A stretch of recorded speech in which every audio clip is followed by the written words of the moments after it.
Now, I want to get busy on the first couple of subjects for today. Everybody that's okay, say I'm okay.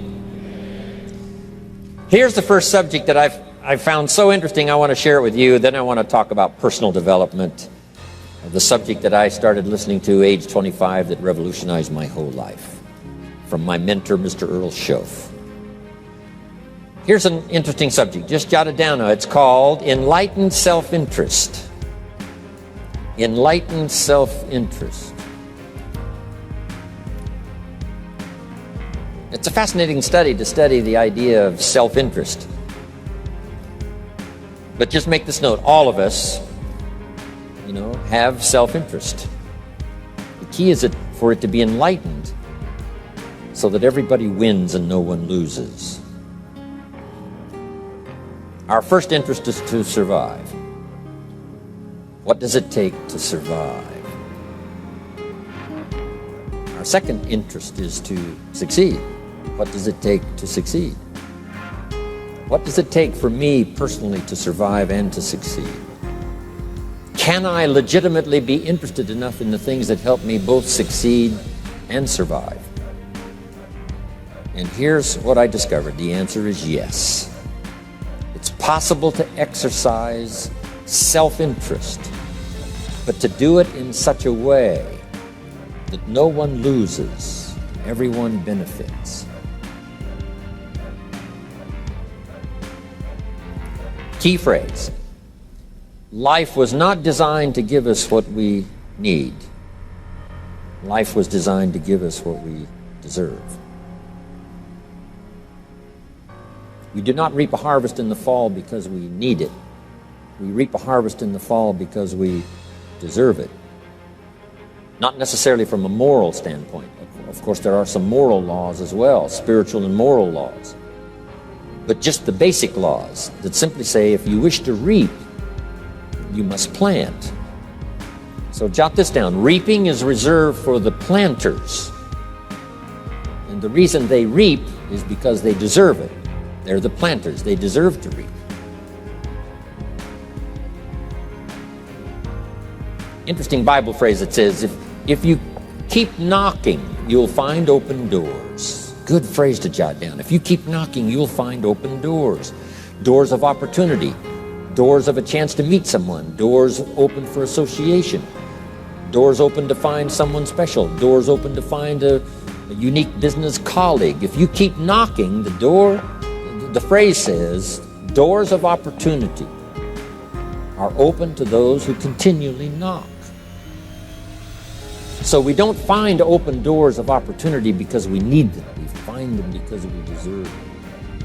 Only those who knock deserve to find an open door. But the promise is, if you continually knock, you'll find doors of opportunity. It says, if you search, you will find. So make the note, it's good. Finding is reserved for the searchers because they deserve it. Now, at first they may have needed it, but they now know that just needing it is not sufficient. But if they need it, now they must qualify for it. The reason why you're going to be blessed with good ideas this weekend is because you've come searching.